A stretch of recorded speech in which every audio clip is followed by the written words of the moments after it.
নমস্কাৰ, আপোনালোক সকলোকে মোৰ চেনেললৈ স্বাগতম জনাইছোঁ। যিহেতু আপোনালোকে গম পাইছেই, যিটো আমাৰ আসাম পুলিচ চাব ইন্সপেক্টৰৰ এক্সাম ডেট ঘোষণা কৰিলে 5 জানুৱাৰীত হ'ব। তাৰ লগে লগে এতিয়া মই ন'টিছ এখন পাইছোঁ। সেই ন'টিছখনত লিখা আছে যে আসাম পুলিচ AB UPৰ পৰা ধৰি যি ড্ৰাইভাৰ কনষ্টেবলৰ পৰা যিমানখিনি পোষ্ট আছে তাৰ কম্বাইন ৰিটেন টেষ্ট হ'ব। আপোনালোকে জানেই, গতিকে সকলোখিনি পোষ্টৰ যিটো ৰিটেন টেষ্ট হ'ব, সেই ৰিটেন টেষ্টৰ ডেট এটা পাইছোঁ, মানে এখন ন'টিছ আহিছে। সেই ন'টিছখনত সেই ডেটটোৰ কথা উল্লেখ আছে।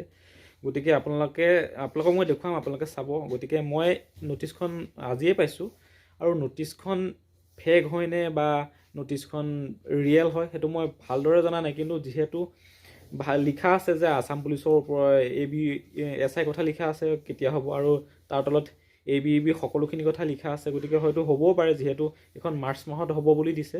মামাই নিশ্চয় কৈছিলে যে মাৰ্চ মাহত হ'ব বা ফেব্ৰুৱাৰী মাহত হ'ব, তেনেকৈ মামাই কৈ আছিলে। এই ন'টিছখন মই আপোনালোকক ছাইডত দি দিছোঁ, আপোনালোকে চাই লওক।